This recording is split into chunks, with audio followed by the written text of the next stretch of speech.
దక్షిణాదిలో ఉన్న 18 శైవ క్షేత్రాలలో అరుణాచలం ఎంతో ప్రాశస్త్యం కలిగి ఉంది. ఈ అరుణాచలాన్ని వేద పురాణాలలో ఎంతో గొప్పగా వర్ణించబడి ఉంది. అరుణాచలం కంటే అరుణగిరిని ఎక్కువగా భక్తులు పూజిస్తుంటారు.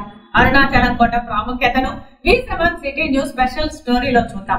ఈ అరుణాచలం కొండ 2669 అడుగుల ఎత్తు కలిగి ఉంటుంది. త్రేతాయుగంలో ఈ కొండను బంగారు కొండగాను, ద్వాపర యుగంలో తామర కొండగాను, కలియుగంలో రాతి కొండగాను పిలువబడుతోంది.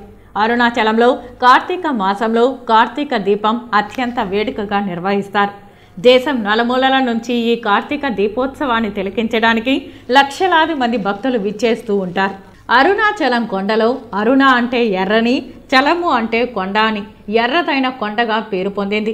అరుణాచల కొండను ఒక్కసారి దర్శిస్తే పాపాల నుండి విముక్తులవుతారని స్కంద పురాణంలోనూ వివరించబడింది.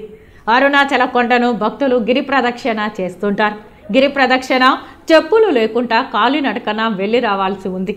సుమారు 14 కిలోమీటర్ల దూరం ఉంటుంది. భక్తులు ఎంతో భక్తి శ్రద్ధలతో సుమారు 5-6 గంటల కాల పరిధిలో ఈ గిరి ప్రదక్షిణను పూర్తి చేస్తుంటారు. అరుణాచలం కొండ చుట్టూ 8 నందులు, 8 లింగాలు, దాదాపు 350 చెరువుల వరకు ఉంటాయి. కొండ చుట్టూ పచ్చని చెట్లతో ఆహ్లాదకరమైన వాతావరణం కలిగి ఉంటుంది. 8 లింగాలలో ఇంద్రలింగం, అగ్నిలింగం, యమలింగం, వాయులింగం, అరుణలింగం, కుబేరలింగం, వరలింగంలను గిరి ప్రదక్షిణలో భక్తులు దర్శిస్తుంటారు. విశ్వకర్మ ఈ అరుణాచల గిరిని నిర్మించాడని పురాణాలు చెప్తున్నాయి. దీంతో పాటు అరుణపురం పేరుతో పట్టణాన్ని కూడా నిర్మించాడని పురాణాలు తెలుపుతున్నాయి. ఇక్కడ అరుణాచలేశ్వరునికి గౌతమ మహర్షి శివ అగ్ని ద్వారా ఆరాధనలు జరుపుతుంటారు. అరుణాచల కొండ 14 కిలోమీటర్లు కలిగి 43 కోణాలతో శ్రీచక్ర ఆకారంలో ఉంటుంది కనుక దీనికి సుదర్శన్ గిరి అని పేరు కూడా ఉంది. భక్తులు కార్తీక పౌర్ణమి మాసంలో వచ్చే పౌర్ణమి రోజులలో గిరి ప్రదక్షిణ విశేషంగా చేస్తుంటారు. అరుణాచల శివ అని 88 నామాలతో ఆయనను ఆరాధిస్తూ స్మరిస్తూ కూడా చేస్తారు. అరుణాచల ఆలయం సుమారు 25 ఎకరాల విస్తీర్ణంలో నెలకొని ఉంది. ప్రధాన రాజగోపురాన్ని విజయనగర మహారాజు శ్రీకృష్ణ దేవరాయలు నిర్మించినట్లు చరిత్ర చెబుతోంది. ఈ గోపురం 217 అడుగుల ఎత్తులో 11 అంతస్తులు కలిగి ఉంది. ఆలయానికి 4 వైపులా మార్గాలు ఉన్నాయి. దక్షిణాదిలో ఉన్న పంచభూత లింగాలలో అరుణాచలం అగ్నితత్వం కలిగి ఉంది. ఈ ఆలయం లోపల స్తంభాలకు వివిధ భంగిమలతో కూడిన భరతనాట్యం చేస్తున్న శిల్పాలు ఉంటాయి.